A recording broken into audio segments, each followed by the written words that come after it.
In dermatologia il sintomo più importante è il sintomo prurito. I proprietari sono molto attenti perché vedono uno stato di sofferenza del cane, quindi cercano di metterlo sotto controllo chiedendo consigli al medico veterinario. Una situazione che può passare inosservata e che può essere invece un campanello d'allarme per malattie che possono avere riflessi importanti sulla salute del cane è l'insorgere lento e progressivo delle endocrinopatie. Queste malattie, che di solito si sviluppano in tarda età, vengono confuse dai proprietari pensando che l'animale stia naturalmente invecchiando. In realtà sono malattie che creano sintomi che sono in linea con l'invecchiamento dell'animale, ma che, trattandosi di malattie con riflessi metabolici, hanno degli sviluppi sull'intero metabolismo e possono avere conseguenze importanti. Mi riferisco per esempio all'arresto del ciclo del pelo, che porta l'animale ad avere un mantello opaco di scarsa qualità, e essendo un animale anziano viene appunto confuso con una sorta di invecchiamento. È l'inizio di un percorso di degenerazione che si riflette non solo a livello cutaneo ma a livello degli organi interni. È importante che sintomi di questo tipo, che sono chiaramente poco appariscenti e che vengono quindi naturalmente sottovalutati, vengano presi in considerazione e che il proprietario chieda consulenza al proprio medico veterinario ogni qualvolta le venga il dubbio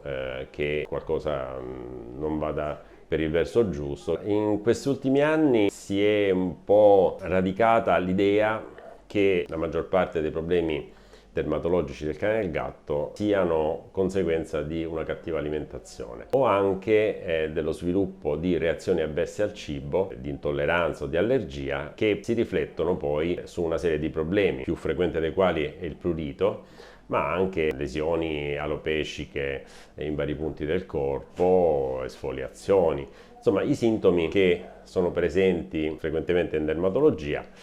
ma che spesso non sono correlati a problemi dermatologici legati all'alimentazione, ma a molteplici altre cause, a infezioni batteriche o fungine, a malattie parassitarie, oltre che a malattie allergiche. Nell'ambito poi dell'allergologia, le reazioni avverse al cibo non sono così rappresentate come si crede. Più spesso abbiamo delle allergie di tipo ambientale, cioè con antigeni ambientali come pollini o acari della polvere. Mi capita di sentirmi fare la domanda se appunto la causa del problema del proprio animale sia una alimentazione non corretta, e devo dire che nella maggior parte dei casi la risposta è no. Sicuramente la disponibilità di offerta culturale che abbiamo in questo momento, vuoi anche per il proliferare di diverse società culturali, sicuramente positivo. Offre al collega interessato a quella disciplina di informarsi e di formarsi adeguatamente. Anche la possibilità di poter accedere a contenuti online senza dover affrontare i costi di spostamento, i tempi che comporta frequentare un corso fuori sede, è un'ottima possibilità per approfondire argomenti e conoscenze. Abbiamo avuto modo, nostro malgrado, di sperimentarlo durante la pandemia, di frequentare il congresso anche a distanza. Ha offerto diversi vantaggi logistici, anche se è venuta meno la componente sociale che poi accompagna questi eventi, in cui ci si confronta in maniera diretta e si hanno anche le opportunità di conoscenza e di frequentazione di persone che hanno e condividono gli stessi tuoi interessi. È una situazione auspicabile quella di avere più offerta e poter scegliere nell'ambito di questa offerta gli argomenti che interessano. Io credo che l'informazione a tutti i livelli, sia in ambito scientifico che non, più ce n'è meglio è, ci dà la possibilità di crescere culturalmente. È chiaro che questa formazione e informazione deve essere fatta da persone che non si improvvisano e quindi possono trasmettere un sapere che è frutto di esperienza, conoscenza, studio, permettendo a chi si approccia all'argomento, alla materia, di incuriosirsi, di arricchirsi e poi da lì di sviluppare un percorso autonomo che chiaramente non si baserà solo e esclusivamente sulla fruizione di contenuti online, ma anche su uno studio e un praticantato che va chiaramente a completare il percorso formativo. Ci sono tutta una serie di vantaggi, chiaramente viene meno il confronto perché è più difficile fare domande, è più difficile fuori dagli schemi, che ne so, intercettare il relatore e dire, sa, io ho una situazione di questo tipo, come la vedi, no? Quello no,